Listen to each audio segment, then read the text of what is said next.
The enchantment of childhood and the wonders of nature shelter a young boy living in the Adirondacks. A boy who is not quite ready to face some of the harsh realities of adulthood, nor should he be. The bliss of childhood blooms in the short film Treehouse, made by some creative people who grew up in the environment their film celebrates. One of the co-directors is a video producer and editor. Claire Kinnen joins us now from New York City to talk about her first narrative short film. Hello, Claire. Hi, thank you so much for having me. Oh, it's our pleasure. I'm aware that you're good friends with the writer of this film, Leslie Haller, and I understand you both have a connection to the farm that's featured in it. Can you come back inside? How long have you two known each other? So Leslie and I have known each other since we were both about 10 and 11 years old. We met when her family moved to the North Country, and the farm that we filmed on is actually her parents' dairy farm. And the film is called Treehouse. What is the origin of the story this film is telling?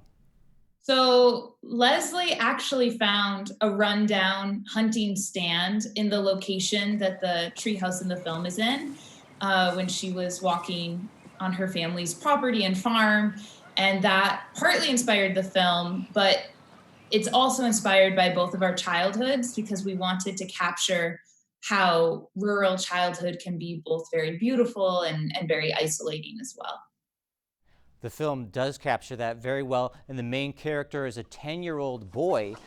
Actually, the young actor seems pretty comfortable on that farm. Yeah, so Jacob Haller played the boy in this film, and he's actually Leslie's little brother.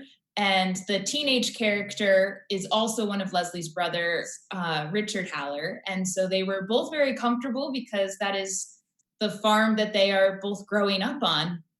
So it's a real part of their lives. So, Mom, Tyler wants me to come over. When? Like now, after dinner. So, could you drive me? Weren't you just there last weekend?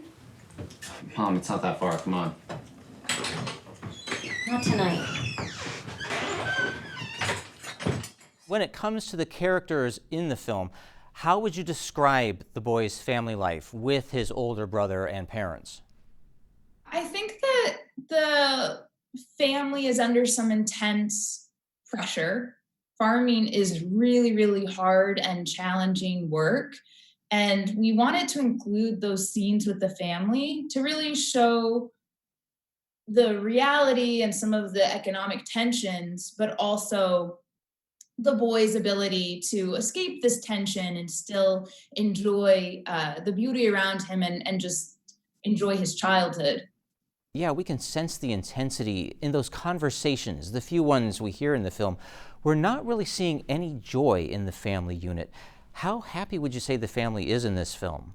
I think that different viewers are going to have different conclusions about the family's happiness based on maybe their own experience. So if you had a challenging situation growing up, maybe you'll project onto that, or if it was challenging and ultimately quite happy, you could project that. What's up? Did you get it? What? Oh, no, sorry. It wasn't on sale. What you said. I said if it was on sale. We wanted to show that while hardships are inevitable, nature and imagination can be constant sources of joy for people. Oh, those are beautiful thoughts. Now, when we do hear the parents arguing at one point, I didn't necessarily get the impression that it's a relationship ending kind of fight. I'm not going to have enough vacation. I'm going to have to get there. Yeah, again, I think you can imagine whatever you want for the family, but the parents rely on each other. And I think that that's something that is clear, is that they were both very invested in the farm and they're invested in what's happening. And sometimes when we're very invested, we take things out on each other. But I think in my own world or my own imagination, they don't end up unhappy. Oh, that's good to know. And it all takes place in this beautiful Adirondack environment. What did that environment add to your film?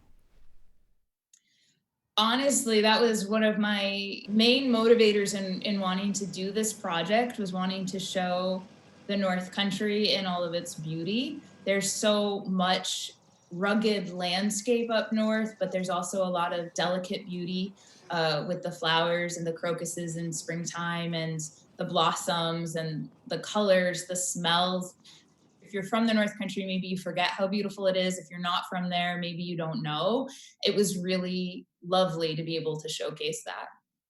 Yeah, and at one point in the film, I actually noticed the flowers in bloom, and I hadn't really seen them before. Yeah, we completely lucked out as far as timing went.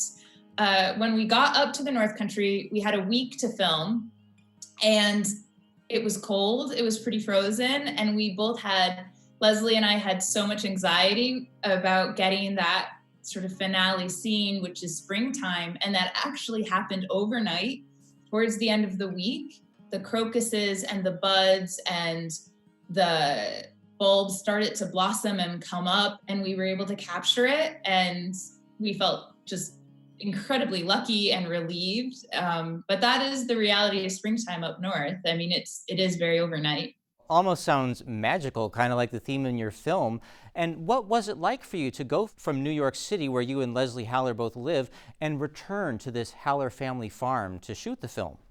It was so much fun. Honestly, I hadn't had a chance to run around the farm and put rain boots on and play in the mud and go in the barn and go on the rope swing and climb up the tree house. None of that stuff I'd done in years.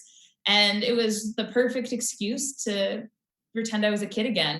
Leslie and I had always put on shows in the barn growing up or played a lot of make-believe. So in some ways it felt like we got to go back in time for a week.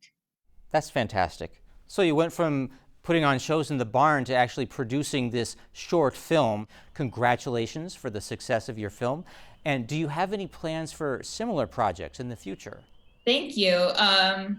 I hope so. There are so many stories in the North Country that haven't been told.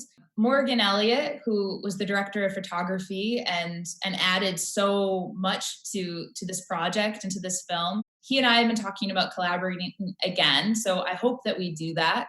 Well, thank you so much, Claire, for sharing your talents with the North Country while celebrating its beauty. Well, thank you so much. I'm really excited for this opportunity to share it with Mountain Lake PBS.